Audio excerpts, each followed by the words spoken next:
PPT를 다시 만들다 보니까요, 고민을 좀 많이 했습니다. 제가 손대면 많이 늘어나거든요. 그래서 가능하면 예전에 만들어 놨던 것도 다 버리고 정리하고 이제 이렇게 할까 하고 정리를 하면서 이제 빼는 작업을 하면서 했는데, 일주일 동안 이리저리 이렇게 하다 보니까요, 처음보다 더 늘었습니다. 그래가지고, 190페이지가 됐습니다. 그 PPT 장수로 190장이 돼서 우리가 굳이 진도에 연연하지 않고 쫓기는 마음이 없이 혹시 그동안에 쭉 우리가 공부를 하다가 놓친 것들이 있으면 또 그걸 다시 찾아보고 하면 이렇게 해서 녹화를 구약에 총정리해가지고 두 번이든 세 번이든 네 번이든 나눠서 이렇게 해놓으면 녹화본을 보면서 창세기를 내가 다시 이제 읽을 텐데 모세오경을 읽을 때는 아, 조 집사가 이러이러한 점을 좀 유념하시면서 읽으시면 좋습니다 하는 부분들을 다시 한번 재방송을 보시면서 읽으시는 것도 도움이 되겠다. 이렇게 생각을 하니까 굳이 이걸 짧게 짧게 압축을 해가지고 막 한 시간에 끝낸다, 두 시간에 끝낸다 이게 에, 그것보다는 좀 긴 안목으로 호흡을 좀 길게 해가지고 긴 안목으로 어, 좀 대화설교 차원은 아니더라도 압축은 하더라도 놓쳤던 것들은 좀 살펴보면서 이렇게 가는 게 좋지 않겠느냐 이런 결론에 이르러서 여러분들의 동의 없이 PPT를 190쪽으로 만들었습니다. 이해하시고 원래 엿장수 어, 마음입니다. 언제든지 언제든지 저희들에게는 아무 어, 고난이 없습니다. 네. 뭐, 언제든지 뭐 피곤하시면 뭐 누워서 들으셔도 되고 주무셔도 되고 뭐 또 다음에, 재방송해서 보시고, 녹화본 보시고 그러면 됩니다. 그러니까, 네. 전혀 부담 갖지 마시고요. 예. 저 역시 그런 마음으로 준비했으니까 이해하시고, 다 했던 건데 뭘 또 하냐, 뭐 이런 생각이 드실 수도 있겠지만, 한번, 방금 말씀드린 그런 취지로 살펴보시면 좋겠습니다. 자, 뭐, 이건 뭐 성경 강좌를 위해서 이제 준비했던 그 PPT니까 뭐 빠르게 설명 한번 보고 지나가겠습니다. 궁극적으로 우리가 성경을 읽는다는 것은 하나님을 만나는 거죠. 그렇죠. 하나님이 말씀이시고, 하나님이 사랑이시고, 예수님이 사랑이시고, 예수님이 말씀이신데 그 말씀이 성육신 하셔서, 인카네이션 하셔서 이 땅에 오신 분이 예수 그리스도시고, 그렇기 때문에 우리가 이 말씀을 만난다는 것은 하나님을 만나는 것이고, 좀 더 깊이 들어가면 하나님의 사랑을 만나는 것이고, 예수님의 한량없는 은혜를 만나는 것이고, 또 성령 하나님의 도우심으로 진리의 영을 만나는 것이죠. 그러니까, 하나님을 만나는 것은 하나님을 소위 우리가 믿고 알고 사랑하고 의지하고 순종한다 하면 성경을 알아야만 되죠. 그런 논리라면. 그렇지 않고 내가 아주 독특한 방법으로 나하고 하나님하고 뭐 직접 전화하는 뭐 핸드폰이 따로 있다. 그러니까 나는 성경 몰라도 된다. 그런 분은 뭐 모르겠지만 그런 분이 아니라면 우리가 우리에게 주어진 이 성경 66권의 말씀을 잘 알아야 되고 잘 안다는 것은 바르게 알아야 되고 또 바르게 알기 위해서는 우리에게 주어진 성경을 우선 바르게 읽어야 됩니다. 그게 예수님이 우리에게 제시하신 방법인데요. 성경을 어떻게 읽어야 되냐? 예수님께서는 먼저 바르게 읽어야 된다. 뭐라고 기록이 되어 있는지를 자세히 봐야 된다. 바르게 읽어라. 그래서 사실을 파악하고 그러면 성경에는 뭐 텍스트가 있지만 그 텍스트를 이루는 또 배경이 있고 동기가 있고 이런 여러 가지의 그 정황들이 있지 않습니까? 그러니까 글로 표현되어 있는 텍스트, 본문도 중요하지만 또 그 본문의 배경에 있는 컨텍스트도 굉장히 중요하다. 그렇기 때문에 그런 바르게 사실을 파악을 하는 것이 굉장히 중요하다. 그리고 정말 제대로 내가 이해를 하고 파악을 했는지를 확인하는 검증 작업도 필요한데 그 검증은 염려하지 마십시오. 하나님께서 성령님을 통해서 해주신다고 약속을 하셨고 성경을 우리가 읽기만 하면 성경의 저자이신 하나님과 예수 그리스도와 성령 하나님, 성삼위 하나님께서 저자이시기 때문에 반드시 개입을 하셔서 우리에게 깨닫는 지혜의 영을 주십니다. 그래서 그 저자의 도움을 받고 성령님의 도우심을 받고 또 곁들여서 성경을 어 이제 여러 뭐 훌륭하신 목사님들 또 전담해서 이 사역을 하시는 전임 사역자들 또 신학을 전공으로 공부하신 그런 분들 또 성경을 저같이 할 일이 없어서 이제 자주 들여다보는 사람들 이런 사람들이 안내를 해주는 것도 상당한 도움이 되죠. 이제 우리 여기 하영자 전도사님하고도 이제 화요일 날 목회자 모임 같이 이렇게 하고 있는데 거기서도 똑같은 본문을 뭐 수십 년 동안 목회를 하시면서 보신 목사님들도 볼 때마다 또 새로운 각도로 새로운 관점에서 또 보시니까 그런 점들을 우리가 서로 토의하고 논의하고 그런 것들을 이제 어, 꺼내놓고 나는 이런 각도로 살펴봤는데 다른 관점에서 보는 사람들은 또 어떤 점을 의문을 갖는지 이런 것들을 여러 자료나 책이나 논문이나 다른 분들의 그 연구 발표, 설교 뭐 이런 것들을 통해서 이렇게 점검을 해보면은요. 굉장한 도움이 됩니다.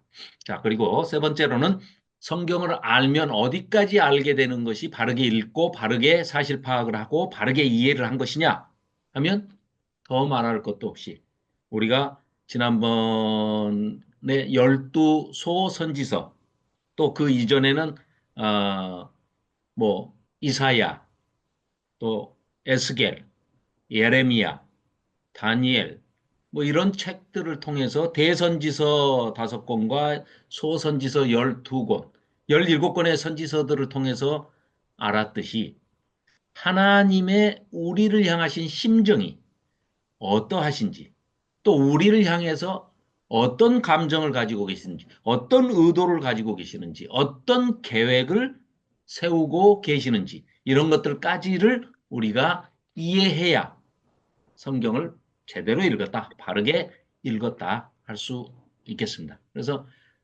이제 그렇게 하고 끝나는 게 아니고 바로 이제 가장 중요한 이렇게 해서 사실을 파악하고 성경을 통해서 또 성령님의 도우심을 통해서 하나님의 심정과 하나님의 우리를 향하신 어떤 계획과 의도를 파악을 하고 이해를 했다면 반드시 이 땅 가운데서 우리의 삶으로 실천되면서 그게 실현되는, 즉, 하나님의 말씀이 성육신, 눈에 보이는 결과로 나타나는, 열매로 나타나는 것이 바로 적용하는 것이겠죠. 우리 삶에서 적용하는 것이 되겠죠.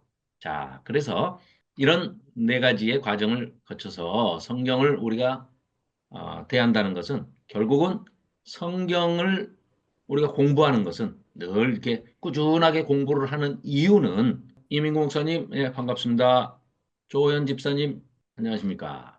식사하셨어요? 자, 그래서 성경은 우리가 왜 공부를 하느냐? 신명기 31장 9절에서 13절 말씀과 같이 우리는 성경을 통해서 궁극적인 목적은 하나님을 알고 하나님을 제대로 다 알 수는 없지만 인간은 한계가 있기 때문에 우리가 성경을 통해서 말씀을 통해서 하나님 경외하는 것을 배우는 것이 목적이 되겠죠. 네. 그래서 이제 옛날 같으면 성경이 귀하니까 아, 한 사람이 이제 그 두루마리 성경을 읽어주면 듣는 사람들은 이제 듣는 것이 일이었겠지만 지금은 누구나 다 집집마다 성경이 다 있기 때문에 뭐 여러 권씩 있기 때문에 읽기가 되겠죠. 그러니까 지금 우리가 이렇게 공부를 하고 서로 대화를 나누고 난다면은 성경을 반드시 본문은 읽으셔야 됩니다. 저하고 같이 읽는 데에는 시간적인 제약이 있고 환경적인 제약이 있기 때문에 반드시 여러분들이 스스로 읽으셔야 되는데 그 읽으실 때 자료도 요즘 많이 있고 이런 이제 동영상도 저장해 놓으셨다가 아무 데나 이제 예, 들어오셔서 확인하고 또 다시 재방을 보실 수 있고 이러니까요. 그렇게 해서 배우고 하나님 경외하기를 까지 이르게 되고 하나님의 말씀을 궁극적으로 우리가 이 땅에서 실천하고 준행함으로써 순종하는 삶을 살게 되는 것이 목적이 되겠죠. 그리고 하나님 사랑만이 아니고 이웃 사랑, 그 이웃 사랑의 방법 중에 전도가 있겠죠. 하나님께서 우리에게 들려주신 말씀이 이러하다 하는 것을 전하는 것이죠. 그리고 여기에서 우리 대에서 끝나는 것이 아니라 우리의 자녀 손들을 우리의 또이 믿음이 계승이 될 수 있도록 이어질 수 있도록 그렇게 하는 것이 성경 공부를 하는 목적이고 근거가 된다. 이런 말씀 드리겠습니다. 자, 구약 전체를 한번 빠른 시간에 이제 살펴볼 텐데요. 아무튼 최대한 해서 빨리 정리된 걸 보면 190쪽이니까 세 번 정도에 나눠서 구약 전체를 총정리를 하면 아주 나중에 또 이렇게 재방송으로 보셔도 어, 도움이 될 것 같습니다. 자, 에레미야 31장 31절부터 32절의 말씀, 이 말씀을 박기남 집사님 한번 읽어주시면 고맙겠습니다. 여호와의 말씀이니라. 보라, 날이 이르러니 내가 이스라엘 집과 유다 집에 새 언약을 맺으리라. 이 언약은 내가 그들의 조상들의 손을 잡고 애굽 땅에서 인도하여 내던 날에 맺은 것과 같이 아니할 것은 내가 그들의 남편이 되었어도 그들은 내 언약을 깨뜨렸음이라. 여호와의 말씀이니라. 아멘. 아멘. 자, 우리가 이제 지금까지 이제 공부를 쭉 해왔기 때문에 하나님께서 이스라엘 백성을 택하셔가지고 이스라엘 백성의 당시의 대표가 이제 모세라는 그 레위 사람 모세를 시내산에 불러 올려가지고 거기서 하나님께서 직접 대면을 하시죠. 그래서 첫 언약, 그러니까 이제 첫 번째 언약이죠. 첫 언약을 맺은 게 바로 레위기 아니겠습니까? 십계명으로 대표되는 레위기라는 언약을 맺죠. 그걸 첫 언약. 또 여기 방금 예레미야서에 보니까 새 언약을 맺는다고 하니까 그것이 첫 번째 언약은 옛 언약이 돼버린 거죠. 새 언약을 맺으신다고 하니까. 그래서 옛 언약이다. 첫 번째 언약이다 해서 구약이라고 그러죠. 한자로. 새 언약을 맺겠다. 내가 너희들 옛날 언약을 깨버렸어. 안 지켰어. 그러니까 언약이 깨져버린 거야. 그러니까 깨지지 않도록 영원히 깨지지 않는 언약을 내가 맺을 거야. 그걸 새 언약이라고 하자. 해서 이스라엘 집과 유다 집에 새 언약을 맺는다. 이렇게 선포를 하셨습니다. 이 언약은 옛날에 너희들 조상, 너희들 그 지금 출애굽해가지고 나오기 400년 전에 너희들이 애굽 했지 않냐? 이집트에 들어가기 전에 너희 조상 아브라함이죠, 아브라함. 아브라함과 이삭과 야곱. 이 너희 조상들의 손을 잡고 내가 그때 그 너희 애굽할 때 너희 조상들하고 맺은 아브라함 언약, 그 아브라함 언약을 인도하여 내던 날에 맺은 거. 아브라함과 맺은 언약은 지금 첫 언약이냐, 뭐 구약이냐, 신약이냐 이런 얘기를 하는 게 아닙니다. 아브라함은 선택할 때 아브라함과 맺은 언약이 창세기 12장에 나옵니다. 이따 살펴보겠습니다. 이건 출애굽할 때 시내산에서 맺은 언약을 지금 레이기를 옛 언약이라고 그러는 겁니다. 첫 언약이라고. 근데 그걸 깨뜨렸다고 그러는 거예요. 예레미야서에서. 그래서 이 스토리가 지금 이 주제가 너희들과 맺었던 언약이 깨졌는데 너희들이 지키지 않아서 깨진 거야. 신실하신 하나님은 변함이 없이 지키셨고 지금도 약속을 지키고 계시고 장차 미래에도 지키실 분이지만 너희들은 지금까지 지키지 않고 있으니 새 언약을 내가 맺겠다. 그러시면서 이 언약, 새 언약을 주시면서 비유하기를 부부간에 맺은 언약이라고 비유를 하십니다. 그러니까 뭐 감히 우리가 뭐 하나님과 어떻게 부부 관계에 인간 세계에서처럼 그런 관계에 설정이 되겠습니까만은 하나님께서 우리 인간들이 이해하기 좋게 너희들 인간들이 가장 강한 언약을 맺는 것은 부부 언약 아니냐. 서로 사랑의 관계이고 부부 언약을 맺지 그거하고 마찬가지야 하고 그런 메타포로, 그런 비유로, 은유로 그렇게 이제 설명을 하신 것이고 부모하고 자식은 부부 간에는 언약을 깨면 깨지죠. 그럼 남남이 되는 거죠. 그런데 영원히 깨지지 않는 언약 관계는 부자 간의 관계나 부모 자식 간의 관계는 깨지지가 않죠. 근데 네가 이 부모한테 효도 안 하고 말을 안 들으니까 너는 그냥 자식 하지 말자 한다고 그래서 어 그럼 아버지가 맨날 술만 먹고 이렇게 어 속색이니까 아버지 하지 맙시다 뭐 이런다고 그래서 깨질 수가 없는 것과 마찬가지로 깨지지 않는 관계는 부모 자식 관계고 깨질 수도 있는 관계가 부부 관계이기 때문에 이 이스라엘 백성이 말을 안 듣고 우상숭배에 빠지고 뭐 하나님 속을 새기고 불순종하는 그런 것을 아시기 때문에 부부관계로 비유를 하신 것 같아요. 하나님께서. 그래서 그런 대목이 여러 군데 나오죠.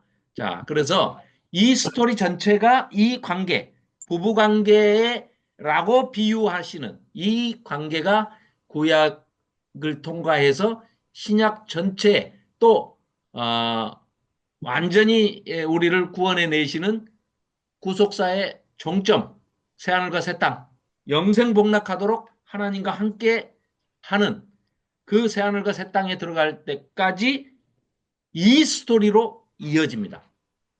그러니까 하나님과 사랑으로 맺는 두 언약, 구약과 신약 그 사이를 관통하는데 반드시 하나님께서 우리와 함께 하시겠다. 임마누엘, 내가 너희와 함께 하겠다라고 말씀을 하셨는데 거기에 아멘하고 우리가 마음속으로 자원해서 하나님과 늘 함께 하고 싶습니다. 나 어려울 때만이 아니고 기쁠 때나 슬플 때나 뭐 아플 때나 건강할 때나 어떤 때든지 우리는 하나님과 늘 함께 하고 싶습니다. 이런 마음이 있을 때는 항상 함께 계신다는 것을 우리에게 증명해 주시죠. 그게 바로 말씀입니다. 음, 말씀이 하나님이기 때문에 우리가 말씀을 대할 때마다 하나님은 우리랑 임마누엘 하시는 겁니다. 함께 음. 하고 계시는 거죠. 그래서 이 정말 신비한 능력을 가진 말씀을 주신 것이죠. 자, 그리고 그렇다면 이 구약 39권의 전체의 상관관계를 한번 살펴보도록 하겠습니다. 자, 왼쪽에 창출 레민신, 우리가 5권의 책을 모세 오경, 또 히브리 사람들은 이거를 토라라고 그러죠. 토라. 자, 그럼 이게 가장 기초가 되는, 기본이 되는 책이죠. 그래서 창세기, 출애굽기, 레위기, 민수기, 신명기 이 5권의 책을 율법서 이렇게 얘기를 하는데 왜 율법서라고 하느냐? 다 율법서가 아닌데 율법서 하면은 엄밀하게 얘기하면 레위기가 율법서고 그 레위기라는 율법을 설명한 책은 신명기인데 창세기, 출애굽기, 민수기는 율법서도 아닌데 왜 이걸 통틀어서 총칭해서 율법서라고 하느냐? 가장 베이스가 되고 기본이 되는 책이죠. 그러면 이 사람들은 숫자 얘기를 제가 안 들 수가 없는데 5라는 숫자도 완전수고요. 3이라는 숫자도 완전수입니다. 7이라는 숫자도 완전수고요. 또 10이라는 숫자도 완전수고 12라는 숫자도 완전수입니다. 그래서 특히 창조 이야기를 다루고 있는 창세기에는 7이라는 숫자와 10이라는 숫자 그리고 12라는 숫자 그리고 완전수 10과 완전수 7을 더하면 17이 되는데 17이라는 숫자도 굉장히 많이 나옵니다.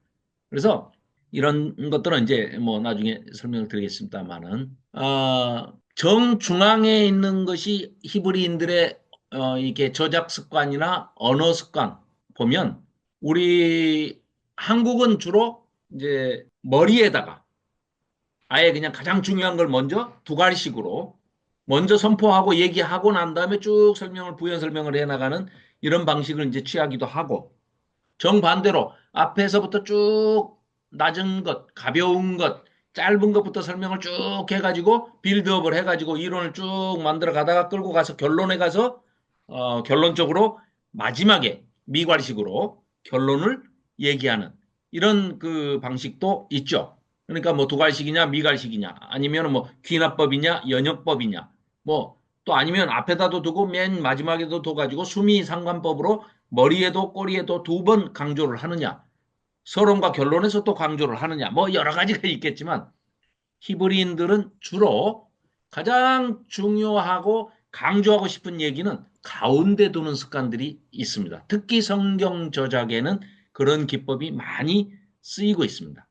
어차피 이제 히브리인들이 성령의 감동하심으로 글을 쓰다 보니까 그렇게 되는 거죠. 그래서 가장 중요한 강조하고 싶은 것을 율법이니까 레위기라는 율법을 가운데에 배치를 한 겁니다. 토라, 율법서 5권의 책에 가운데에 배치를 하고 레위기의 그러면 주제는 뭐냐? 19장 2절에 보면 내가 거룩하니 너희도 거룩하라. 라는 게 레위기 19장 2절에 배치가 되는데 이게 창세기, 출애굽기, 레위기, 민수기, 신명기 5권의 책의 정중앙에 딱 배치가 되어 있습니다. 근데 너무 어렵죠. 너는 이스라엘 자손의 온 회중에게 말하여 이르라 너희는 거룩하라. 이는 나 여호와 너희 하나님이 거룩함이니라. 내가 거룩하니 너희도 거룩해라. 그 하나님이 거룩하신 거는 우리가 다 인정해요. 다 이해가 되고 아주 쉽죠. 하나님이시니까. 근데 인간이 거룩할 수 있습니까? 거룩하죠? 할 수가 없습니다. 그러면 하나님이 거룩할 수도 없는 인간들을 괴롭히시기 위해서 불가능한 일을 제시하시면서 너 거룩해라. 나처럼. 이러신다면 좀 약간, 좀 그렇지 않습니까? 근데 그런 뜻이 아니고, 이제, 레위기를 우리한테 주실 때에는 능히 또 다른 면에서는 이렇게 말씀하십니다. 너희들이 못 지킬 걸 내가 준 거 아니야. 능히 너희들이 지키려고만 하면 지킬 수 있도록 해놨어. 그러니까 율법의 기능이라는 것은 뭐 차로 잰 듯이 기계적으로 이런 기계적인 관계, 기계적인 순종 이런 걸 원하시는 게 아니다. 율법의 정신을 이해하고 너희들이 언제든지 자원해서 기쁨으로 순종하기를 내가 바라는 거지. 어떤 형식적인 거, 규칙적인 거, 뭐 자로 잰 듯한 이런 것을 형식적인 걸 원하는 게 아니다. 라는 거를 우리에게 일러주시기 위해서 레위기 정중앙에 이런 율법, 그러니까 5권 중에 율법서 5권 중에 정중앙에 레위기를 배치하고 레위기 정중앙에 19장 2절에 내가 하나님께서 내가 거룩하니 너희도 나를 좀 닮아줬으면 좋겠다 하는 이제 그런 말씀을 하시면서 시작을 하는 겁니다. 자, 그러면 이 레위기를 누가 누구에게 언제 어디서 주신 건데요? 했을 때 그래 그 레위기라는 율법을 모세를 불러가지고 시내산에서 주셨는데 그분이 여호와 하나님이셔. 그분이 누구신데요? 그래 그분으로 말씀드릴 것 같으면 그 여호와 하나님은 누구시냐 하면 하고 그 여호와 하나님을 소개하는 책이 바로 창세기가 되는 거죠. 그래서 여호와 하나님이 어떤 분이냐면 하고 창세기 1장 1절에 태초에 하나님이 천지를 창조하시니라 하면서 모든 우주 만물과 인류를 창조하시는 그 창조 이야기가 나온다는 거죠. 그러시면서 이야기를 쭉 전개를 해 나갑니다. 그렇게 해서 창세기가 50장의 끝이 나는 그 마지막 대목에서 창세기 마지막은 그 언약 백성들, 그 언약 백성들, 그러니까 이 책이 장출, 레민신 이 5권의 책이 전부 한 줄로 전부 연결이 돼 있습니다. 이따 이제 그 구조를 살펴보겠습니다만은 전체가 다 연결이 돼 있고 이 5권의 율법서, 창출, 레민신 이 5권만 한 권의 스토리로 한 권의 책으로 연결되어 있는 것이 아니고요. 읽어보면 역사서 12권과 예언서, 선지서라고도 하는 예언서 17권과 또 성문서, 시가서, 지혜문서라고 하는 이 5권의 책도 전체가 다 39권이 한 권의 책으로 하나의 스토리로 전부 연결이 되어 있다는 것을 알 수가 있습니다. 자, 그래서 그 레위기를 받아가지고 레위기대로 살아보는 연습을 하는 것이 순종하냐 순종하지 않았느냐 이스라엘 백성이 이걸 기록해 놓은 것이 말 그대로 역사서가 되겠습니다. 순종을 했을 때 하나님으로부터 어떤 복을 받았고 불순종했을 때 어떤 매를 맞았는지 또 한없이 하나님의 품에서 벗어나고 멀어져 갈 때 돌아오라고 회개하고 돌아오라고 꾸준히 하나님의 심부름꾼을 선지자를 예언자를 보내시죠. 그 기록들이 문서로 남겨져서 우리에게 전해진 게 이게 이제 이사야서, 에레미야서, 에레미야가 에스겔서, 다니엘서. 그다음에 이제 우리 지난번에 12권 살펴봤죠. 호요람, 오병미, 나합습, 학승말, 말라기까지 이 12권의 책이 소선지서였죠. 이 선지서는 뭐라고요? 레위기와 신명기대로 살았느냐 살지 않았느냐를 기록한 책이 역사서. 그 역사서는 여호수아, 사사기, 룻기, 삼상아, 왕상아, 대상아, 에스라, 느헤미야, 에스더. 이 12권의 책이 레위기대로 신명기대로 살았느냐 살지 않았느냐 하는 기록입니다. 약 시간으로는 1000년 정도 되는데요. 이 1000년 동안의 하나님과의 그 가슴 아픈 사랑 이야기, 아주 끙끙 앓으시는 하나님의 그 슬픈 사랑 이야기가 역사서가 되겠죠. 그래서 이들이 결국은 하나님의 말씀을 듣지 않고 북이스라엘이 멸망하고 또 남유다의 백성들도 바벨론의 포로로 끌려간 다음에 그 바벨론 포로 생활을 70년을 지내고 난 다음에 그곳에서 바벨론에서부터 또 포로 귀환 1차, 2차, 3차 포로 귀환이 있었는데 그 포로 귀환을 하는 그 과정에서 기록을 하나님의 말씀을 다시 수집하고 편찬하고 정리하고 편집해서 글로 남겨놓은 것이 시가서, 즉 욥기, 시편, 잠언, 전도서, 아가서. 지난번에도 한번 했죠. 이것을 성문서라고도 하고 지혜문서라고도 하는. 그래서 케투빔, 그래서 토라, 타나크 하죠. 타나크 하는 것은 이제 예수님이 오셔서 이제 성경을 히브리식 분류로 세 분류를 하죠. 타나크 할 때 타는 토라, 율법서. 그다음에 느비임, 그다음에 케투빔, 케투빔은 성문서. 네비임, 느비임은 이제 예언서, 선지서 이렇게 구분을 하는데 자, 이런 상관관계로 39권이 유기적으로 이렇게 연결이 돼 있다 하는 것을 우리가 살펴보도록 하겠습니다. 자, 다음 모세 오경부터 먼저 한번 보겠습니다. 모세 오경을 어, 전체적으로 이제 좀 높은 산에서 이렇게 내려다보듯이 조망을 하면은요. 우선 첫째, 장소적으로 본다면 하나님께서 주시겠다고 약속을 하신 땅이 가나안 땅이죠. 자, 우리가 뭐 흔히 너무나 잘 알고 있는 땅을 자, 국가를 하나님 나라, 그러면 하나님이 통치하시는 나라, 하나님 나라를 만드셔 가지고 통치를 하시겠다. 그래서 아브라함과 약속을 하시죠. 아브라함을 선택을 해서 약속을 하시는데 아브라함과의 언약이 창세기 12장 한번 보시겠습니까? 창세기 12장 1절, 2절, 3절을 김경숙 집사님께서 한번 읽어주시면 마이크 켜시고요. 창세기 12장 1절, 2절, 3절을 한번 읽어주시면 고맙겠습니다. 네, 14페이지입니다. 네, 1, 2, 3절. 여호와께서 아브라함에게 이르시되 너는 너희 고향과 친척 아버지의 집을 떠나 내가 내게 보여줄 땅으로 가라. 내가 너로 큰 민족을 이루고 내게 복을 주어 내 이름을 창대하게 하리니 너는 복이 될지라. 너를 축복하는 자에게는 내가 복을 내리고 너를 저주하는 자에게는 내가 저주하리니 땅의 모든 족속이 너로 말미암아 복을 얻을 것이라 하신지라. 네, 아멘.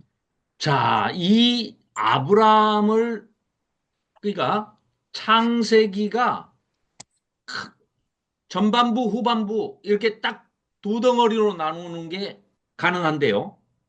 1장부터 11장까지가 한 덩어리입니다. 전반부. 지금 방금 읽으신 12장 1절부터 50장까지가 후반부. 이렇게 1부, 2부로 창세기를 나눌 수가 있는데요. 그 기준점이 되는 게 바로 이 아브라함한테 하나님께서 약속을 해주시는 바로 이 대목입니다. 엄청나게 중요한 대목인데요. 이 대목이 우리 뭐 그냥 이렇게 무심코 읽을 수도 있겠지만 이 아브라함에게 언약하신 이 약속이요. 자, 1절 보시면 땅이 나오죠. 땅. 땅에다 동그라미 해놓으시고요. 2절에 보시면 큰 민족이라고 되어 있습니다. 큰 민족에 또 동그라미를 해놓으시고 3절에 너로 말미암아 복을 이렇게 되어 있습니다. 여기도 밑줄을 그어 놓으시면 이 세 가지 약속을 하신 거예요. 자, 우리가 뭐 잘 아시다시피 나라, 국가를 이루어서 이제 우리가 살고 있잖아요. 모든 인류는 뭐 나라를 이루어서 이제 국가를 이루어서 살고 있지 않습니까? 국가를 이루어서 살려면 국가의 3요소 뭐 잘 아시잖아요. 첫째, 땅이 있어야 되겠죠. 땅이 있어야 이제 뭐 살 수 있으니까 물속에서는 살 수가 없잖아요. 그러니까 땅이 있어야 되기 때문에 국가의 3요소 중에 첫째, 땅. 하나님께서 땅을 약속하셨습니다. 가나안 땅입니다. 적과 꿀이 흐르는 약속의 땅, 가나안. 가나안 땅을 주신다고 그랬어요. 두 번째, 또 내가 너, 아브라함, 애도 못 낳고 있는데 큰 민족을 이루게 해주신다고 그러면서 밖에 데리고 나가가지고 그냥 하늘에 그 쏟아지는 그 별들을 보여주면서 저 별들만큼 너로 인해서 많은 백성이 네 자손이 있게 내가 해주마 하고 약속을 하셨단 말이죠. 그래서 큰 민족, 자 국가의 3요소가 땅과 백성, 민족이 있으면 그 다음에 주권, 누가 통치를 하느냐, 어떤 방식으로 통치를 하느냐, 그건 당연히 하나님이 통치하시는 신정국가니까 주권, 땅, 민족, 주권인데 이 주권에 당연히 하나님께서 통치하시지만 놀라운 얘기가 여기 하나님의 비밀이 담겨 있는 거죠. 아브라함한테 이런 약속을 하십니다. 너는 복의 근원이야, 근원. 네가 복이야, 복. 네가 복덩어리야, 그냥. 하나님은 사랑이시라. 우리 하나님 사랑 자체가 그냥 하나님이시다. 이렇게 하듯이 아브라함 자체가 아브라함이라는 인간 자체가 그냥 복이라는 거예요. 복덩어리라는 거예요. 그래서 그걸 쉬운 예로 이렇게 설명하면서 이렇게 얘기하시죠. 네가 저 사람 잘 됐으면 좋겠다라고 마음속으로 네가 그 사람한테 복을 빌어주면 그 사람 내가 잘 되게 해줄게. 네가 저 사람은 절대 복 받아서는 안 될 사람이구만 하면은 내가 저주를 내려줄게. 복의 근원이 된다는 거예요. 복 자체가 된다는 겁니다. 그리고 누군가가 복을 받으면 너로 말미암아 복을 받았다고 너한테도 고마워하겠지만 너의 하나님인 나 여호와에게도 고마워할 것이다. 제사장적인 즉 에덴 동산을 창조하시고 에덴에다가 아담을 놓으시면서 아담에게 부여하셨던 제사장적 권위, 권한, 성전지기, 동산지기, 뭐, 즉, 지금 우리 같은 그런 존재로 아담을 창조하셨듯이 아담이 하와와 함께 범죄함으로 인해서 선악과를 따먹고 하나님과 같이 되려고 하는 그 교만함 때문에 결국은 죄를 짓고 에덴 동산에서 쫓겨나면서 인간의 역사가 타락의 길을 이제 가게 된 것이죠. 그럼에도 불구하고 거기서 끝난 게 아니라 그러니까 자 이렇게 보시면 좋겠습니다.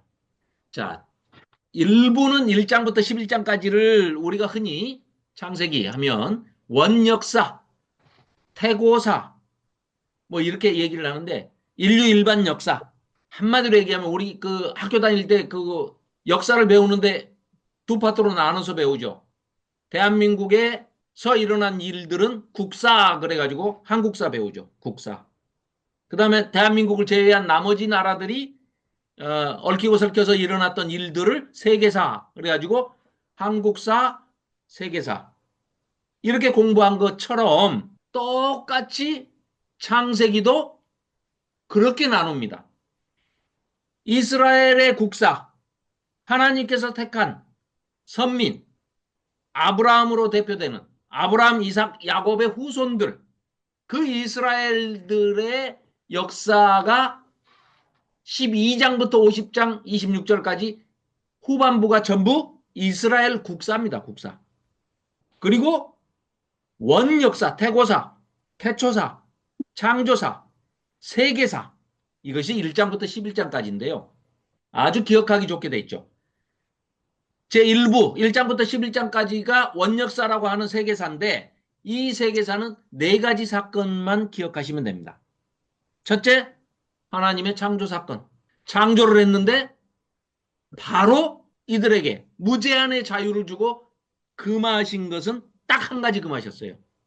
선악을 알게 하는 나무의 실과를 따먹지 마라. 이렇게 하셨는데 동산 중앙에 영생하는 나무와 선악을 알게 하는 나무 두 나무를 심어 놨는데 선악을 알게 하는 나무는 실과를 따먹지 말아라 라고 얘기하셨는데 뱀이 사단이 뱀으로 나와가지고 유혹을 하니까 거기에 그냥 덜컥 넘어가죠. 그래서 결국은 죄를 짓게 되죠. 그 죄에 인해서 타락하고 죄가 이제 인류에게 들어오게 된 것이죠.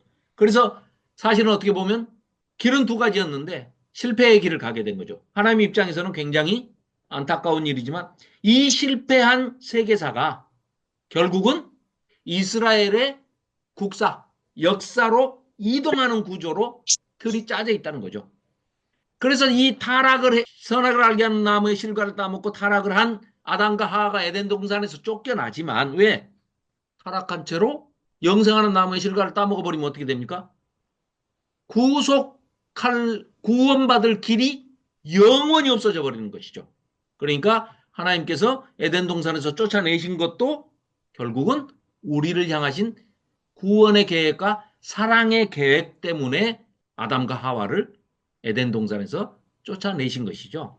그래서 거기서 이 타락한 백성들을 향해서도 이미 죄 때문에 수치심과 또 거짓말하는 것과 요즘 TV에 보니까 일주일에 2번씩 거짓말 경연대회 하는 사람들이 TV에 나와가지고 계속 거짓말들을 하는데 나중에 이제 조금 있다가 실은 저 윤석열이 아니에요. 뭐 이럴 것 같아요. 자, 그런 그 타락한 이 백성을 향해서도 하나님께서 실패의 역사로 그냥 접고 끝내시는 게 아니고 이때부터 구원하실 구속사라고 하는 구원하시는 그 계획을요. 우리 눈높이에 맞게 꾸준하게 조금씩 조금씩 성경에서 드러내고 계시는 걸 보면 아주 놀라움을 금할 수가 없습니다. 정말 니플라웃 기이하고 하나님의 비밀이고 신비한 일이죠. 그래서 자 인간은 한없이 이제 타락해 갑니다. 그래서 창세기가 이제 전체 10개의 톨레도트, 하나의 서론과 10개의 톨레도트로 구성이 돼 있다. 뭐 이렇게 얘기를 하는데요. 톨레도트가 뭐냐면 이제 족보, 계보, 역사, 내력 뭐 이런 것을 톨레도트라고 그러는데요. 너무 복잡하게 이제 이런 건 뭐 들어가지는 않겠습니다. 우선 창세기 하면은 창세기에는 자 1부, 2부로 나눌 수 있는데 1부는 1장부터 11장까지 원역사, 이 창조 역사, 모든 것의 기원, 인류 만물의 기원, 인류의 기원, 그리고 이 원역사에는 네 가지 사건이 있다. 창조 사건과 창조하자마자 바로 타락한 사건과 또 너무나 타락해가지고 막 아주 그냥 이 죄가 이제 관영하니까 하나님께서 심판을 하시죠. 물로, 홍수로 심판을 하시는데 노아의 가족 8명, 노아를 포함한 8명의 가족, 노아의 가족이 아들이 셋 있죠. 셈, 함, 야벳. 노아까지 하면 남자 넷, 플러스 부인, 여자 넷, 아내 넷. 해서 이 사람들은 뭡니까? 특징이 일부일처입니다. 그 당시에 이미 모든 세상에 노아의 가족들을 제외하고는 가장 먼저 타락을 한 게 성적인 타락이 가장 먼저 일어나기 시작합니다. 그래서 하나님께서 노아의 이 네 부부 8명을 제외하고는 물로 심판을 하시죠. 자, 처음에 타락을 하게 된 거는 한 부부, 아담과 하와라는 한 부부의 타락이었죠. 그런데 노아의 홍수 심판이 끝나고 나서 세상에 이제 많은 족속들이 8명에서 이제 시작해가지고 다시 번성하기 시작하는데 이 민족들이 바벨탑을 쌓는 아주 조직적인 타락을 하죠. 한 가족의 한 부부의 타락이 아니고 이제는 온 세상의 온 민족의 이제 타락으로 이어지는 거죠. 그래서 하나님께서 이 고질적인 이 아주 이미 죄가 들어와가지고 이 고질적인 죄의 이 문제 또 이 타락의 문제 이 반역의 문제 불순종의 문제 이런 것들에 대해서 하나님께서 어떤 조치를 취하시느냐 그럼 또다시 심판하시느냐 아니요 이때 노아를 향해서 하시는 말씀이 놀랍습니다. 뭐라고 말씀하십니까? 하나님께서는 무지개 언약을 주시면서 다시는 내가 물로 심판하지 않겠다. 약속을 주시죠. 그래서 이 인간들은 조직적으로 이제 민족 단위의 아주 그냥 죄를 짓고 하나님께 대적을 하죠. 그래서 결국은 언어를 흩뜨리고 이 민족을 다 분산시켜 버리시죠. 그러니까 이 바벨탑 사건은요. 이 선악과 사건과 비교한다면 뭐 한 부부의 아담과 하와의 뭐 이 반역 사건하고 온 인류의 반역 사건 이 아주 죄질이 아주 나쁘죠. 그래서 이런 상황에서 하나님께서 아브라함을 택하시는 과정은 죄가 엄청나게 걷잡을 수 없이 확산이 되고 있는 그 과정에서 하나님께서 어떤 계획을 세우시느냐 놀랍게도 그 죄보다 더 크신 은혜와 은총으로 사랑으로 우리를 구원하실 계획을 세우시고 죄보다 더 큰 은혜를 베푸시는 그 사건이 바로 아브라함을 택하신 사건입니다. 그 사건의 시작이 12장부터 창세기가 끝나는 50장까지 이어지고 있는 얘기입니다. 그래서 원역사 4가지 사건, 창조 타락, 노아 홍수 심판, 바벨탑 사건, 그리고 2부의 이스라엘 역사, 이스라엘 국사, 선민의 역사, 믿음의 조상, 우리의 조상이기도 한 우리는 뭐 다 노아의 후손들이니까요. 그렇죠? 아담의 후손이면서 노아의 후손이면서 또 아브라함의 후손이기도 합니다. 우리는 영적으로. 자, 그래서 이 아브라함을 택해가지고 그러니까 선민의 역사 2부에서는 4사람을 기억하시면 간단합니다. 아이야요, 아브라함, 이삭, 야곱, 요셉. 이 4사람으로 연결되는 이 은혜의 구원의 역사가 시작이 되는 그런 얘기라고 할 수 있겠습니다. 그래서 아까도 말씀드렸지만 아브라함한테 주신 창세기 12장 1절, 2절, 3절의 말씀 아브라함에게 주신 그 언약은 너무나도 큰 은혜의 언약이시다. 이렇게 말씀드릴 수 있겠습니다.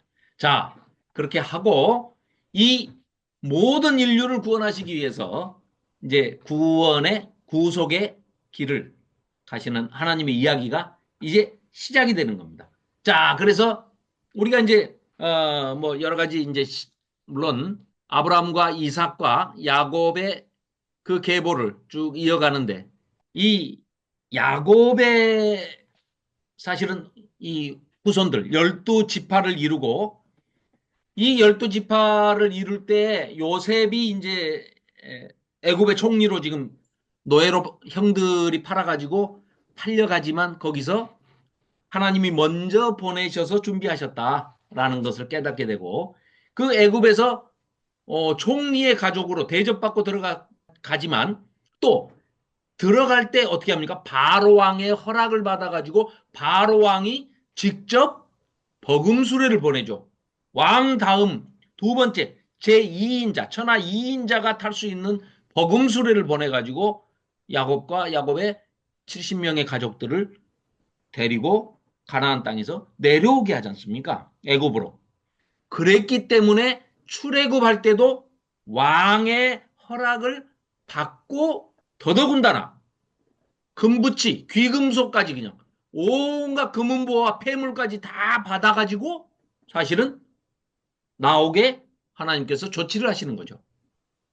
출애굽 때도 그렇지만 출바벨론도 역시 마찬가지입니다. 출바벨론은 어떻습니까?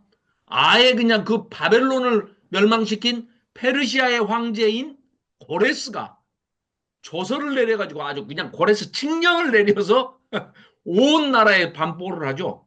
근데 그 놀라운 얘기를 하죠. 너희는 가서 너희 하나님의 성전을 지어라. 성전 건축자로 명령을 내리면서 아주 하나님을 찬양하면서 보냅니다. 하나님의 놀라운 역사들이 이제 그렇게 이루어지는 것이죠. 자, 그래서 출애굽기에서는 이 세 가지 내용만 딱 머리에 담아두시면 아주 간단합니다. 저는 너무 복잡하게 얘기했나? 창세기를 너무 오래 했나? 자, 출애굽기는 세 가지만 딱 기억하시면 됩니다. 출애굽, 이집트 탈출 사건은 1박 2일 사건입니다. 그 사건만 있는 책이 아니죠. 출애굽기는 세 가지. 가장 중요한 세 가지는요. 첫째, 말 그대로 출애굽 사건이 가장 중요하죠. 6월절이라는 그 퍼포먼스를 통해서 6월절에 담겨 있는 뜻을 영원히 기념하게끔 하시는데 이미 그 6월절이라는 그 절기 자체에다가 예수님을 통해서 하나님께서 하나님을 믿는 하나님의 백성들을 구원하실 계획을 이미 거기에 다 세워놓으시고 우리에게 예표적으로 먼저 저 출애굽 사건을 통해서 보여주시는 것이죠. 그래서 출애굽 사건이 첫 번째.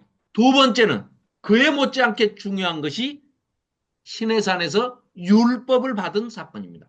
즉 시내산 율법 수여, 율법 시내산 언약. 세 번째로 중요한 것은 성막 건설입니다. 성막은 말 그대로 하나님께서 내가 너희들하고 아예 함께 있겠다. 함께 있는 아주 그냥 미팅 플레이스를 만들어라. 그래서 회막이라고도 하죠. 회막이란 건 말 그대로 만날 모임 회자 아닙니까? 모일 회자. 그러니까 천막에서 그냥 만나시겠다는 겁니다. 아예. 그걸 회막이라고 그러죠. 성막이라고도 하고 증거막이라고도 하고 장막이라고도 하고 뭐 증거장막이라고도 하고 그러죠. 이 세 가지.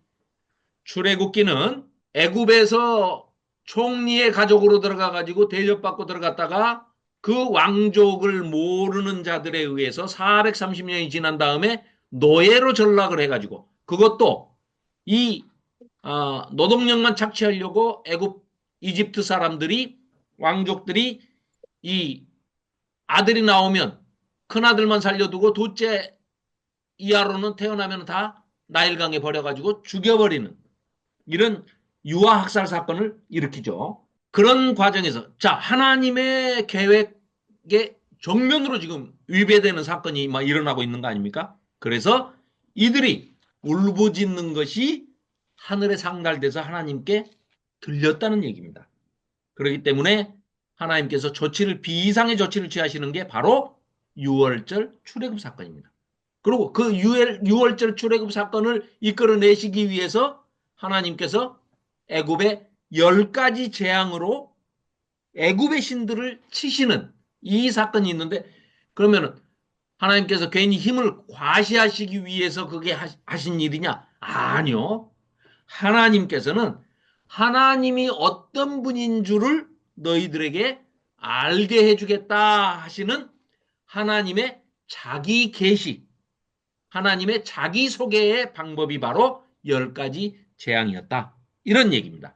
그래서 자 다시 한번요. 출애굽기 하면은 큰 타이틀은 하나님의 자기 계시이고 그 타이틀 아래서 자 하나님이 자기 백성 아브라함의 후손들 이스라엘 백성들을 향해서는 야곱의 후손들 이스라엘 백성들을 향해서는 하나님께서 자기 계시를 어떤 방향으로요? 구원하시고 한없는 은혜와 은총으로 너희들을 구원하시고 구속해 내시는 보호해 주시는 동행하시는 하나님으로서 자기 계시를 하시는 것이고 바로는 여호와 하나님이 누구신데? 난 몰라. 뭐 그런 신도 있어? 이렇게 나오니까 그래? 그러면은 여호와가 어떤 신인지를 내가 알려주마 하고 애굽 바로를 비롯해서 이방인들에게도 알려주시고 또 한 방향으로는 이게 모세를 통해서 역사의 기록이 되게 해서 율법서로 토라로 이 모세 오경으로 기록되게 해가지고 오고 오는 후손들, 즉 우리 하나님의 백성들이 하나님이 어떤 분이신지를 알게 하시기 위해서 하나님의 자기 계시의 그 세 가지 방향이죠. 그러니까 자기 계시의 방향이 그렇게 해서 우리에게 알려주시기 위해서 이렇게 출애굽 사건을 하신 것이다. 그리고 중요한 것은 하나님께서 직접 하나님의 백성들로서 아까 출애굽기 레위기 19장 2절에서도 우리가 살펴봤지만 레위기에서도 뭐라고 그랬습니까? 하나님이 거룩하시니까 하나님의 백성들 너희들도 내 자녀들이니까 또 내 언약을 맺고 난 다음에는 부부와 같은 존재가 됐으니 부부라는 것은 독점적이고 배타적이고 절대적인 관계이기 때문에 한눈 팔지 말고 너희들이 나를 닮아야 된다. 너희들은 내 자녀이기도 하고 내 배우자이기도 한 그런 관계이기 때문에 너희들은 나를 닮아야 된다. 내가 거룩하니 너희도 거룩해라 하고 사람이 지켜야 할 본분을 하나님께서 하나님 편에서 친히 인간에게 보여주신 것이 정해주신 룰이 바로 십계명으로 대표되는 레위기라는 율법이다. 이런 말씀이죠. 그래서 이 율법을 가지고 자 여기 출애굽기 9조를 보시면은요. 참 놀라운 게 있습니다. 아까 말씀드렸죠. 세 가지 기억하시면 된다고. 첫째는 6월절 출애굽 사건 퍼포먼스죠. 1박 2일에. 두 번째 시내산에 와가지고 모세로 올라오면서 레위기라는 율법을 십계명이라는 율법을 주십니다. 그리고 언약을 맺습니다. 언약을 체결해요. 자 이걸 지키면 복을 주고 지키지 않으면 죽는다. 딱 아예 그냥 짐승을 딱 반으로 쪼개놓고 언약을 하시죠. 세 번째 성막을 건축하라고 그러시죠. 왜요? 내가 너희들과 함께 있다는 것을 너희 눈으로 볼 수 있게 해줄게. 내가 함께 있는 거야. 그리고 어디로 갑니까? 출애굽을 해가지고 결국은 약속의 땅 가나안 땅으로 가시는데 놀랍게도요. 이 성막이 온 이스라엘 백성의 정중앙에 정 한가운데 계시고 자 나중에 여호수아서까지 이어지는 게요. 여호수아가 뭐 전쟁을 하면 얼마나 합니까? 전쟁 3번밖에 안 해요. 여기저기 하영자 전도사님 계시는 곳이 그 남원인데 거기에 가면은 길갈 교회라고 있습니다. 길갈 교회가 이제 하영자 전도사님 섬기시는 교회인데 그 여호수아서에도 보면 길갈이라는 곳이 전진 베이스 기지입니다. 거기에 다 모여요. 길갈에서 모여서 길을 갈 때는 길갈에서 모여서 출발을 하는 곳입니다. 그럴 때 여호수아도 지금 이 전쟁은 뭐 칼 들고 야야 짹짹하고 막 죽이고 막 이런 전쟁이 아닙니다. 왜요? 가운데 이스라엘 백성 2, 300만 명이 모여 있는데 그 가운데 누가 계세요? 하나님이. 어디에요? 해막에, 증거장막에, 성막에. 그러니까 하나님이 가시니까 그냥 모시고 가기만 하면 정복이 다 되는 그런 전쟁입니다. 자, 이 구조를 보시면은요. 여기 하늘색 앞에 화면 보시면 하늘색으로 된 A하고 그다음에 여기 빨간색으로 된 X하고 그다음에 하늘색으로 된 A 다시가 있죠. 이거 우리 많이 본 뭐 동심원 구조죠. 성막 건설을 이렇게 해라 하고 설계도를 주시면서 성막 건설의 지침을 알려준 게 25장에서 31장이에요. 그런데 그 잠깐 사이에 모세가 안 내려오니까 32장, 33장, 34장에 이들이 뭐를 하냐면 모여서 성막 지어라 이렇게 지어라 하니까 예 해놓고 딱 돌아서서 금송아지를 만들어요. 그러고 다시 35장부터 40장까지 성막 건설을 실시하고 이행하는 장면이 기록이 되어 있습니다. 자, 이거 아까 서술 방식 어떻게 한다고요? 중요한 사건을 가운데다 두고 동시몬 구조로 이렇게 글을 쓴다고 그랬죠. 그러니까 이 사람들이 하나님께서 얼마나 감정이 상하시고 노하셨으면 경로하셨으면 황금 송아지 사건 만든 사건 너희들 절대 잊어버리지 말아라. 수많은 사람들이 그로 인해서 반역 사건으로 인해서 죽임을 당했지만 그건 죽어 마땅한 죄되고 우리 조상이지만 우리가 그거를 부끄러워할 뿐만 아니라 두고두고 그런 일이 없도록 후손들이 반성해야 된다.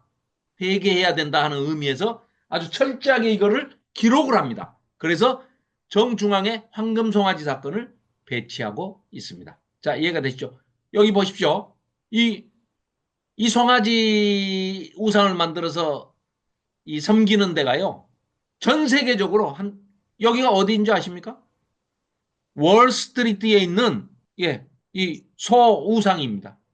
월스트리트, 뉴욕에 있는 세계 증권의 중심, 금융의 중심, 여기도 이 황금소가 있어요.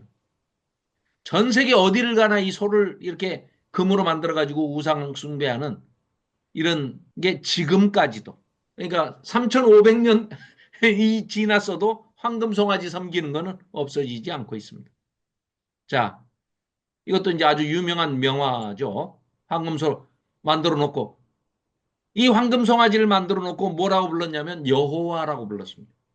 하나님께서 십계명을 저기 주셨잖아요. 모세한테 주시면서 너희들은 나 외에 우상을 절대 이런 거 만들지 마라. 금, 은, 동, 철, 목, 석 어떤 걸로도 만들지 마라. 우상을 섬기면 안 된다.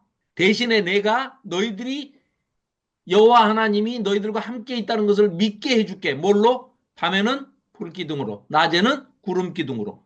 또 증거 장막 안에, 지성소 안에 언약 궤를, 언약의 상자를 놓고 그 위에 뚜껑에 두 그룹 케루빔 천사 그 날개 사이에 내가 앉아서 너희들에게 복을 베풀겠다. 거기를 시은좌, 시은소라고 해라. 은혜를 베푸는, 은혜를 시행하는 곳이다. 해서 이렇게 눈에 보이게끔 해주셨는데도 불구하고 이들은 바로 그냥 그 잠깐 사이에 만들어버리죠. 자, 이런 반역을 했던 사건을 잊어버리지 말아라 하는 거죠. 자, 창세기에서 이제 지금 흘러나오는 게 보십시오. 자, 창조. 아까 네 가지 사건이라고 그랬죠. 창조, 타락, 그 다음에 노아 홍수 심판이 있었죠. 그 다음에 다시 홍수 심판 끝나니까 또 민족이 번성하고 생육하고 한 것은 좋은데 바벨탑을 만들어가지고 조직적으로 민족 단위로 온 무리가 다 하나님께 대적하고 반역을 하죠. 그래서 하나님께서 언어를 혼잡하게 하시고 분산시켜 버리시죠. 그리고 그 중에서 택하신 하나님의 백성이 아브라함입니다. 그래서 아브라함과 이삭과 야곱의 12아들, 그리고 그 중에 11번째 아들인 요셉을 통해서 요셉이 애굽에 이집트에 총리로 있고 거기에 정착을 들어가서 70 가족이 내려가 가지고 200만에서 300만 정도가 되는, 즉 이따가 나중에 민수기에서 이제 인구 조사를 하는데 그때 보면 60만 3,550명의 20세 이상 전쟁에 나가서 칼을 빼서 싸움에 나갈 수 있는 군인, 지금으로 말하면 그 숫자가 60만이 넘으니까 남자만 6, 4, 24 하면은 240만, 뭐 300만 정도는 좋게 되지 않았을까. 근데 참 놀라운 숫자죠. 그 당시에. 자, 그래서 애굽에서 이제 이들이 노예로 전락을 하죠. 자, 뭐 6월절 사건은 뭐 우리가 너무나 잘 알고 있는 사건이고 6월절에 하나님의 아들 오실 예수 그리스도의 예표로 어린 양의 피를 쏟아서 그 피로 문설주와 문인방에 발라가지고 그 표시가 되어 있고 이방인이라도 이스라엘 백성과 함께 살면서 하나님의 그 언약의 말씀을 믿고 어린 양의 피를 바른 그 집은 6월이라는 게 뭐 1, 2, 3, 4, 5월, 6월 이게 아니고 뛰어넘는다. 참 어려운 단어를 만들어 놨어요. 6월은 담을 뛰어넘는다 그 말입니다. 그래서 패스오버, 영어로는 패스오버입니다. 그러니까 죽음의 뭐 사자, 염라대왕입니까? 뭡니까? 뭐 하여간 죽음의 사자가 쫙 이렇게 쓸고 지나가면서 그 양의 피가 발라진 그 집은 여기는 하나님의 백성이 사는 집 하고 쓱 건너뛴다는 거예요. 그게 6월입니다. 6월. 패스오버 한다 이거죠. 그렇게 해서 하나님의 백성들을 탈출시키는 것이죠. 그러나 결국은 또 광야에 이제 출애굽을 해서 전부 광야에 나온 이 사람들은 결국은 하나님의 은혜로 유월절을 이제 기념하는 그런 절기를 통해서 패스오버를 하고 나왔지만 바로 불평, 불만, 불신앙으로 아주 가득 찹니다. 자, 어떻게 하나님께서는 거룩한 백성 만들기 프로젝트를 시작하셨는데 이들은 제일 먼저 나와가지고 받은 거라고는 하나님이 뭐 눈에 보이시는 하나님이 아예 그냥 함께 동행하시는 것을 확인하고 보면서도 이 사람들은 못 믿어요. 하나님을 못 믿습니다. 그래서 결국은 물이 없다, 뭐 고기가 먹고 싶다, 부추와 상추가 먹고 싶다, 계속해서 불평, 불만, 뭐 계속해서 늘어놓죠. 그러나 하나님께서는 그 불평, 불만들을 또 다 참아주시면서 인도를 하십니다. 자, 이 구조가요. 자, 출애굽기 19장 5절, 6절에 보면 아주 유명한 말씀이죠. 하나님께서 자, 아까 박기남 집사님이 읽으셨죠? 조희정 집사님께서 앞에 그 출애굽기 19장 5절, 6절 말씀을 한번 읽어주시면 좋겠습니다. 세계가 다 내게 속하였나니 너희가 네. 내 말을 잘 듣고 내 언약을 지키면 너희는 모든 민족 중에서 내 소유가 되겠고 너희가 내게 대하여 제사장 나라가 되며 거룩한 백성이 되리라. 너는 이 말을 이스라엘 자손에게 전할지니라. 아멘. 아멘. 자, 이게 하나님께서 에덴 동산을 창설하시고 에덴 전체가 성전이죠, 성전. 성전이라면 하나님께서 함께 계시면서 통치하시는 곳이 하나님 나라니까. 하나님 나라가 에덴 동산이 하나님 나라였으면 거기에 제사장적인 존재로 부여받은 인물을 부여받은 사람이 아담 아니겠습니까? 근데 아담이 죄를 지음으로써 타락을 하면서 그 제사장적 그 사명을 잃어버렸단 말이죠. 그게 변질되고 퇴색돼 버렸단 얘기죠. 죄 때문에. 그랬던 것을 아브라함을 택하시고 아브라함의 후손들 중에 야곱 이름을 이스라엘로 바꿔주면서 이 야곱 이스라엘의 12지파들을 가지고 이 300만이 되는 민족을 이루셨죠. 이스라엘 백성들을. 이 백성들의 대표로 모세를 불러가지고 모세에게 하시는 말씀입니다. 이 장면이. 그래서 우리가 너무나 잘 아는 장면이죠. 하나님께서는 이스라엘 백성만이 아니라 온 세계를 다 창조하셨기 때문에 다 내 거다. 그래서 온 세계가 다 나한테 속해서 내가 창조했으니까 그러니까 다 내 것이지만 그래도 그중에 너희들 이스라엘 백성들 너희들이 내 말을 잘 듣고 왜? 내가 언약이라는 매개물을 너희들한테 줬기 때문에 너희들이 내 말을 잘 듣기만 하면 너희들은 내 소유로 구별돼 버려. 그게 거룩입니다. 하나님처럼 우리가 행동을 뭘 해가지고 전혀 흠없고 순전하게 해가지고 거룩하게 될 수 있냐? 없습니다. 인간은. 죄가 이미 돌아버렸기 때문에 우리가 아무리 해도 우리는 죄인이에요. 그런데 하나님께서 거룩하게 해주시겠다는 거예요. 어떻게 하면요? 너희가 내 말을 잘 듣고 너희가 내 언약을 내가 준 내 길을 잘 지키고 십계명을 잘 지키고 내 율법을 잘 지키는데 율법 너머에 율법의 정신까지 일을 잘 헤아리고 하나님 사랑 이웃 사랑 잘 실천하고 살면 그러면 너희들이 내 소유가 되니까 내 소유는 거룩한 거야. 하나님이 내 것이라면 거룩한 거지. 네가 무슨 행동을 해서 거룩해지는 게 아니야. 이 얘기입니다. 그러니까 거룩은 할 수 없는 것이지만 우리는 할 수 있는 것이죠. 뭐를 하면? 하나님 말씀을 지키면. 네. 하나님 말씀을 지키면 우리는 거룩해 져버린다고 하나님이 쳐주시는 거예요. 왜? 네가 내 소유니까. 하나님의 소유로 구별됐다. 거룩이 구별됐다 이런 뜻 아닙니까? 그러니까 하나님 소유로 구별됐다. 그게 거룩이라는 거예요. 그러니까 순종하니까. 그렇죠. 그러니까 하나님이 너는 내 거, 내 백성이다. 그러면 이미 너는 거룩하다. 그 말씀입니다. 세상에. 하나님이 우리 보고 거룩하지도 않은데 거룩하다고 하나님이 해주셔 버리는 거죠. 그냥. 장치를 그렇게 어마어마한 해놓은 거죠. 거잖아요. 장치를. 예, 어마어마한 겁니다.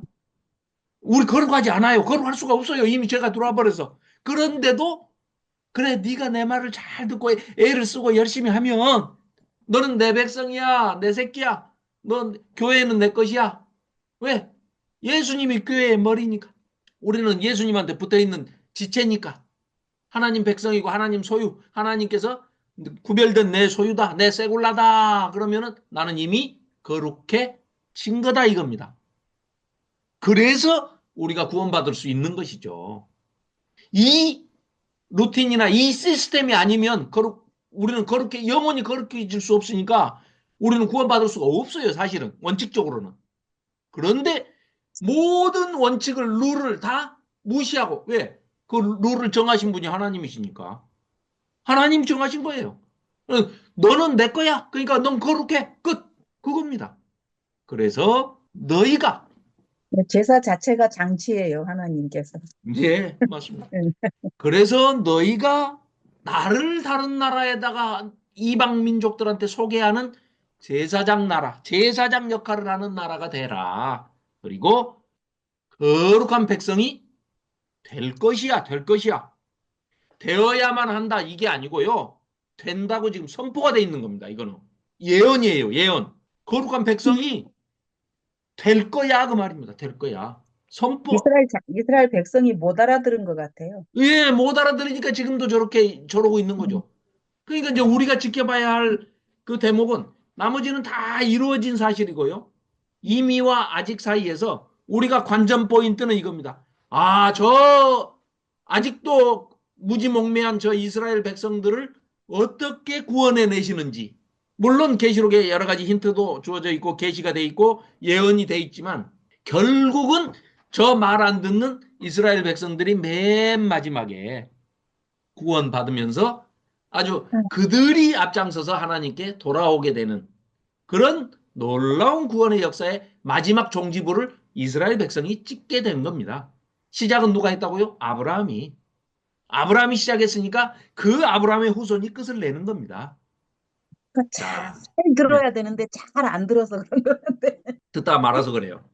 듣다가 말고 신약을 안 들어서 그래요. 잘 알아들을 때까지 들어야 되는데. 네. 자, 이렇게 해서 이제 하나님이 출애굽기 19장 5절 6절에 우리에게 그런 말씀을 주셨죠. 그러니까 하나님과 하나님 백성 간의 그 매개물이 언약이죠, 언약. 그 언약이라는 도구를 통해서 하나님과 약속을 맺는 거죠. 네. 그렇게 해서 이 이스라엘 백성이 하나님과 천년을 같이 사는데 참 말도 안 듣습니다. 이 그러니까 시내산 언약을 마음으로 결혼, 알아듣지 않으면 예, 석방인 것 맞습니다. 같아요. 맞습니다. 그래서 이 응. 놀라운 얘기를 하는 것이 뭐냐? 할례라는 언약을 주셔요. 응. 너희들은 할례를 해라. 그런데 나중에는 이 할례도요. 그러니까 그냥 달리 피부에 우리 가죽을 잘라내는 이 피부 이건 뭐 아무 의미도 없는데 왜 이걸 하라고 하셨을까? 아, 놀랍게도 이게 나중에 어디까지 승화되고 발전됩니까? 마음의 할례까지. 마음의 할례를 해라. 라고 하실 때 마음의 할례를 우리 인간은 못합니다. 할 수 없습니다. 우리가 거룩해질 수 없는 것과 똑같아요. 마음의 할례 우리 못합니다. 못하는데 그걸 원하면 하나님께서 적극적으로 개입하셔가지고 너희들이 마음의 할례를 받을 수 있게 해주마. 그게 성령이고 새로운 영이고 새 언약이고 우리가 교회가 성전을 내 몸이 성전이 돼서 성전을 이루어가는 이 놀라운 역사들을 나중에 보면은 에스겔을 통해서도 또 예레미야를 통해서도 예레미야 아까 우리 31장 읽어봤죠. 새 언약 에스겔에는 새 영, 새로운 영을 부어주신다는 거예요. 그렇게 해서 마음의 할례가 일어나게 해주겠다. 그래서 시내산 언약과 예루살렘 산을 시온산이라고 그러지 않습니까? 성전 있는. 그래서 이제 이 구약과 신약, 첫 언약과 옛 언약과 새 언약 이렇게 나눈다 하면 이거는 이제 시내산 언약을 구약이라고 한다면 출애굽한 이스라엘 민족들을 율법을 주셔가지고 짐승을 잡아서 짐승의 피로 그 피를 뿌리고 죄사함을 받고 1년 단위의 죄사함을 받는 제사의 형태, 요즘으로 말하면 예배의 형태를 알려주시죠. 자, 새 언약, 신약이라 하면은 누가복음과 마태복음에 이제 있는 구원받은 교회, 예수님의 제자, 우리죠, 우리. 교회, 성전 짓는 자, 성전 건축자. 우리는 율법이 아니라 성경 66권 이 전체를 우리는 받은 것이죠. 하나님으로부터. 이걸 받았기 때문에 예수님의 피로, 유월절에 양의 피로 문설주에 발라서 유월절을 하는 것은 구약에서 출애굽할 때 이스라엘 백성들이 했던 것이고, 새 언약을 맺는다 할 때 우리 새 언약의 대상자인 우리 교회, 새 성전인 새 영을 받은, 마음의 할례를 받은 우리는, 또 물론은 물세례를 받은 우리는 예수님의 피로 우리는 패스오버 유월한 것이고, 예수님의 피로 마음의 할례를 받은 것이고, 예수님이 대신 제물이 되어서 희생양이 되어서 죽으신 그 피로 세운 언약이기 때문에 우리도 하나님과, 우리가 하나님의 거룩한 신부가 되겠다고 언약을 한 이런 시내산 언약의 백성이다 라고 말씀을 드릴 수가 있겠습니다. 자, 이런 것들을 출애굽기를 읽을 때 기억하시면 좋겠습니다. 자, 그리고 레위기로 넘어갑니다.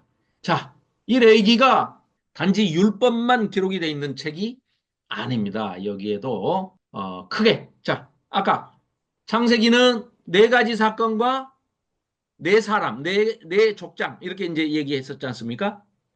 아까 4가지 사건, 창조, 타락, 그다음에 홍수 심판, 민족의 분산, 바벨탑 사건으로 민족의 분산.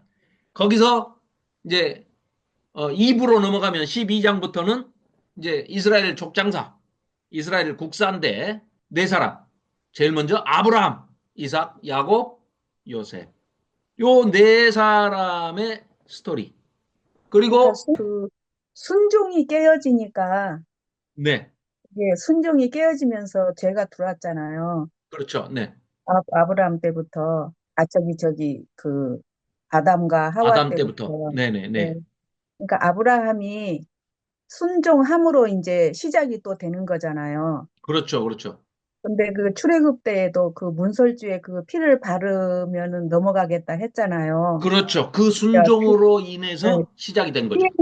피의 능력이 있는 게 아니고 그렇죠, 그렇죠. 그 순종함으로 그 저기 구원을 이루는 거니까 맞습니다, 맞습니다. 하나님이 구원하기 위해서 장치를 해놓은 거지 피의 능력이 있거나 그런 게 아니잖아요. 그렇죠, 전혀 아니죠. 뱀을 바라보라, 순종. 노뱀을 네네, 바라보라 했을 때도 그렇죠. 순종을 통해서 구원할 계획이신 거지 네네, 맞습니다. 막 능력이 있고 그런 게 아니잖아요. 아무 능력 없습니다. 예, 그러니까 모세가 이스라엘 팔을 백성이 들고 있는다고 그래서 이게 능력이 있는 것이 아니고, 음, 네, 하나님께서 그렇게 되게 해 놓으셨기 때문에 그런 것이고, 그러니까 우리를 6월절에 문설주의 피도 음, 이방인도 피를 발라라 하는 말에 순종해서 바르면 구원받는 거예요. 장치니까 살리려는 장치를 그렇게 해놓은 그렇습니다. 그 거니까. 메커니즘이죠. 그 메커니즘.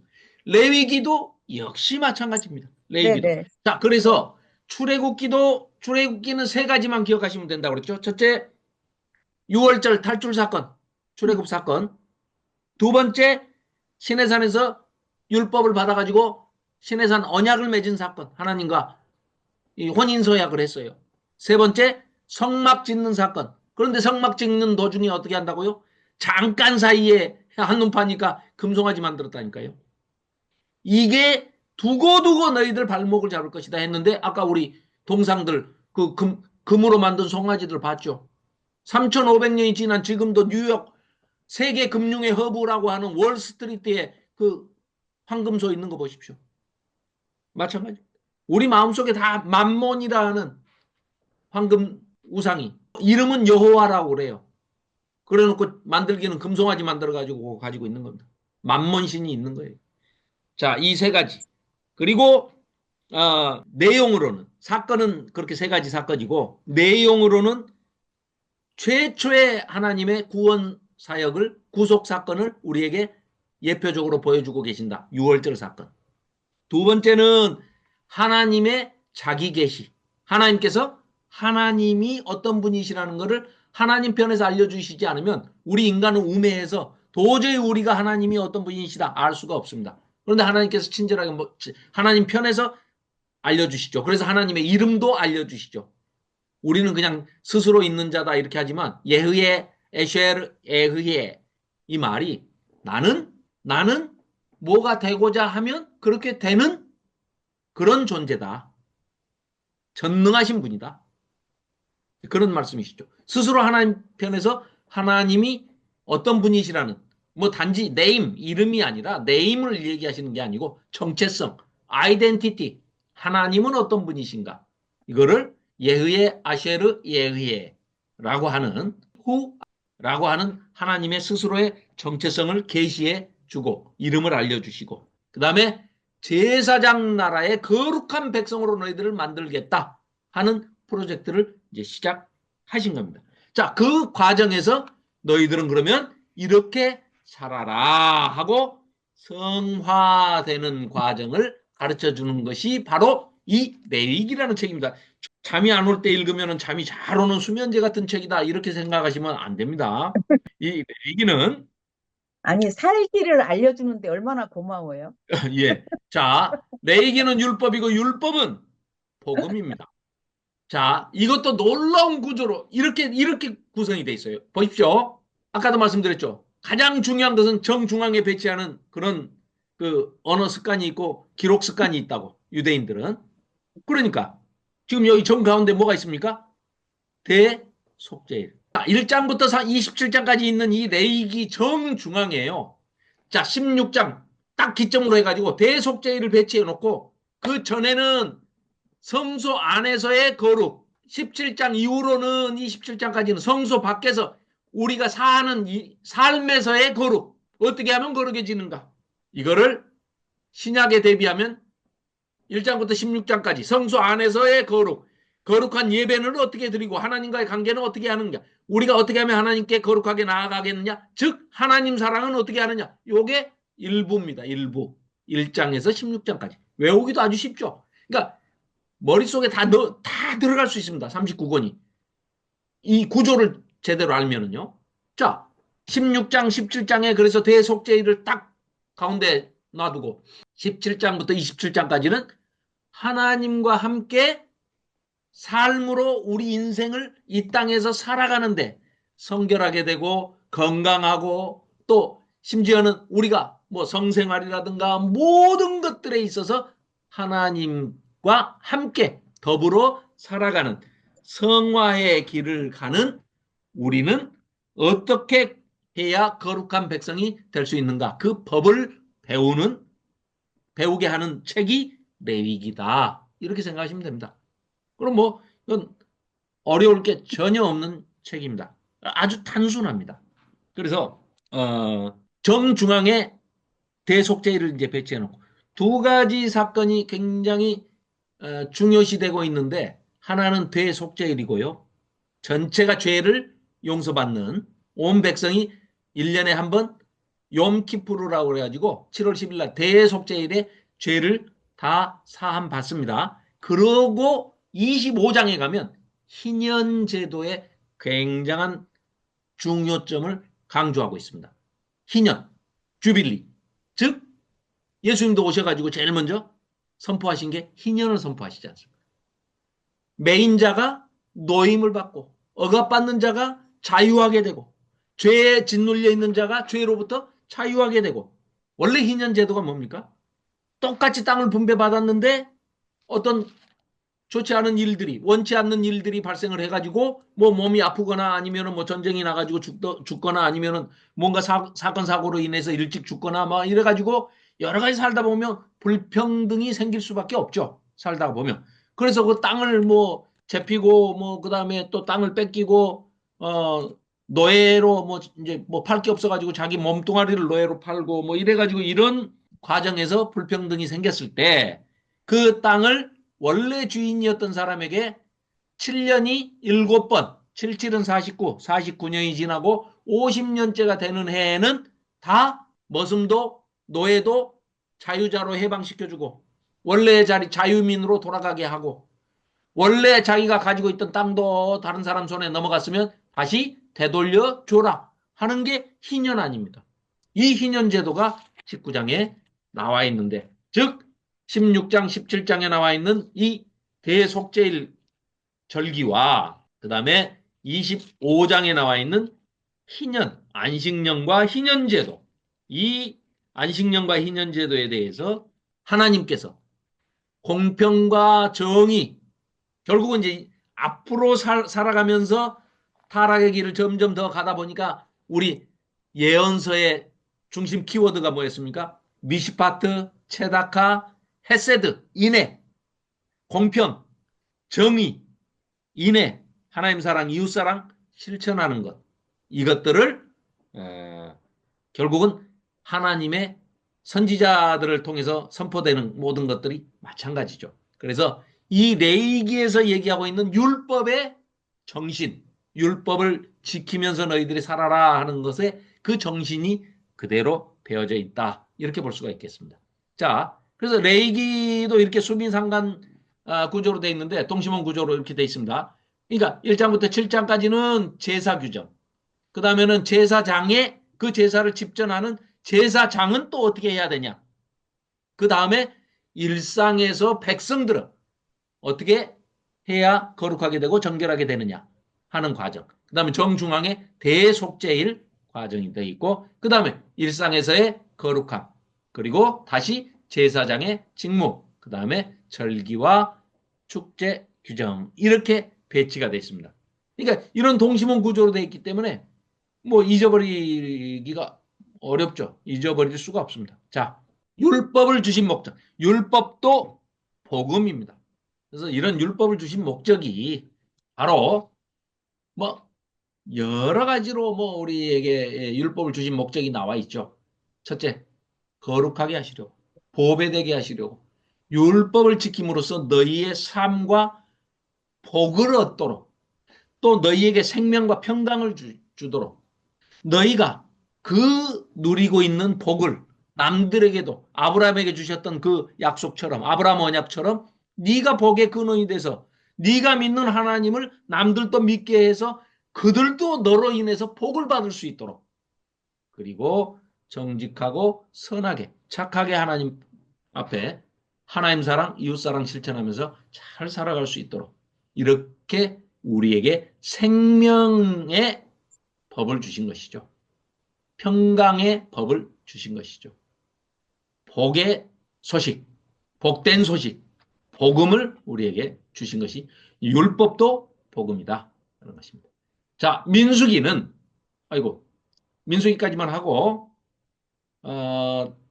이제 선지서나 역사서는요, 이렇게 좀 뭐 길게 이렇게 설명 안 해도 사실은 됩니다. 모세 오경을 사실은 2시간에 끝내려고 그랬는데 뭐 너무 뭐 이렇게 시간에 쫓겨가면서 하지는 않겠습니다. 뭐 한 3번 나눠서 전체 구약을 한번 쫙 살펴보면 아무래도 옛날에 했던 거 다 생각나시고 도움이 많이 되실 겁니다. 반복은 뭐, 좋습니다. 예, 뭐 그러면 민수기, 신명기, 민수기도 시작하면 뭐 시간이 좀 걸리니까 민수기도 제가 드릴 말씀이 참 많습니다. 다른 사람들은 민수기 뭐 야 이거 뭐 머릿수 세는 건데 그러냐 그래. 아니요, 이건 그냥 그 단순히 머릿수 세는 게 인구조사한 게 그게 문제가 아닙니다. 민수기에서도 네, 우리가 뭐 배울 게 살펴봐야 할 많아요. 내용 너무 많습니다. 네, 그 제목 자체도 네, 영어로 넘버스 해가지고 백성의 숫자를 셌다 이러지만 히브리어 원어로는요 베미트 바르 그래가지고 광야에서 도대체 무슨 일이 있었는지를 우리에게 일러주시면서 왜 출애굽 1세대가 다 죽어야 되는지, 또 그들은 왜 그런 일을 당하면서까지 그런 못된 짓을 했는지, 또 우리가 던져야 할 의문들이 굉장히 많습니다. 그래야 이게 연결되는 신명기로 연결되는 그 지점들이 어떻게 연결이 되는지 이런 것들도 다음 시간에 민수기, 신명기 거쳐서 이제 넘어가면서 여호수아, 사사기, 룻기 쭉 이제 그쪽은 스토리가 아주 간단합니다. 간단한 쪽은. 그리고 이제 예언서, 선지서들은 이제 많이 봤고, 지난번에 또 성문서도 한번 했기 때문에 좀 이제 한 세 번, 그러니까 오늘 한 번 했으니까 두 번에 걸쳐서 정리를 하면 뭐 잘 마무리될 것 같습니다.